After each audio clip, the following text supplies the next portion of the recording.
We've received very good recommendations arising from this conference.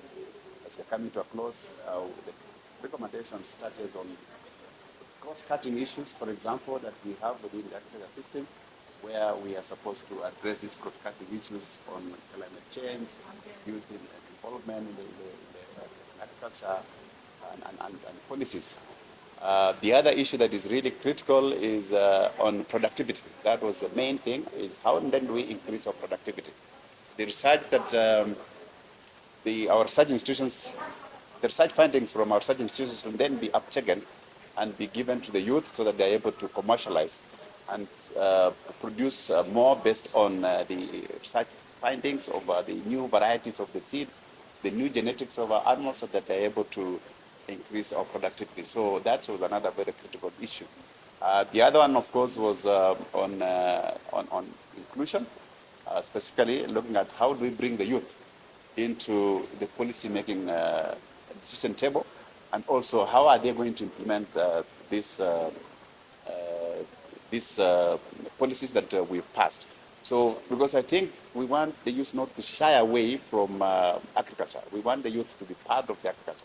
And therefore, we need to be all-inclusive in our policies, so that we look at the youth, and then we look at how women are going to play their role.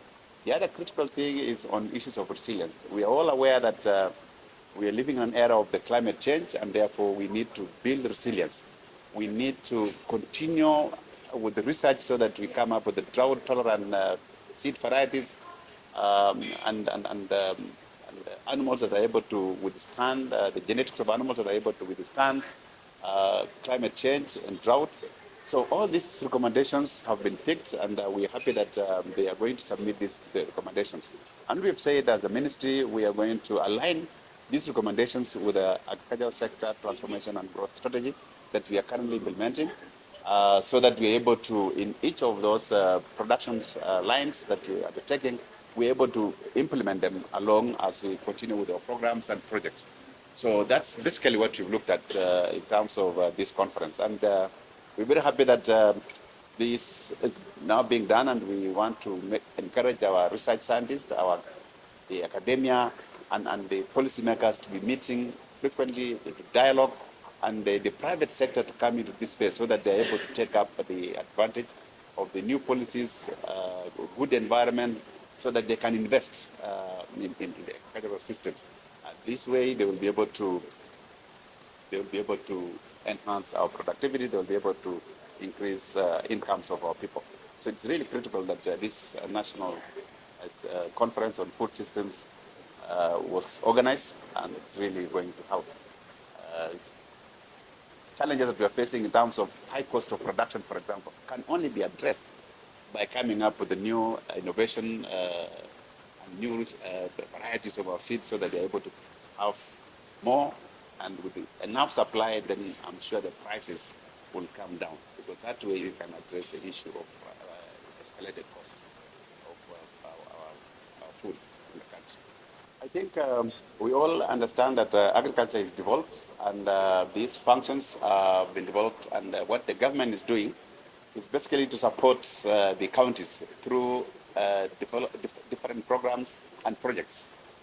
The counties should not feel that the national government is performing their functions, because all these functions and the programs are being undertaken within the counties.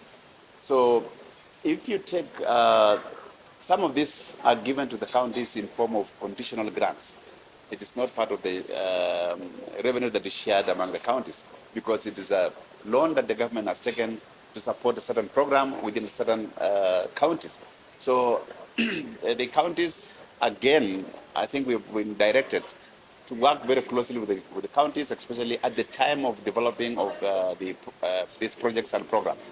So counties will now be involved, and we have developed a framework that is working with them now, that we have the National Project Coordination Unit at the national level, and then you also have a project coordination unit within the county, so that the county and the national government work together very closely in implementing and ensuring that the program is successful.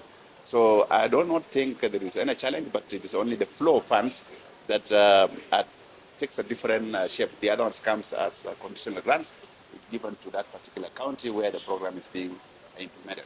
So that's the difference. But in terms of functions of the county, those functions still belong to the counties.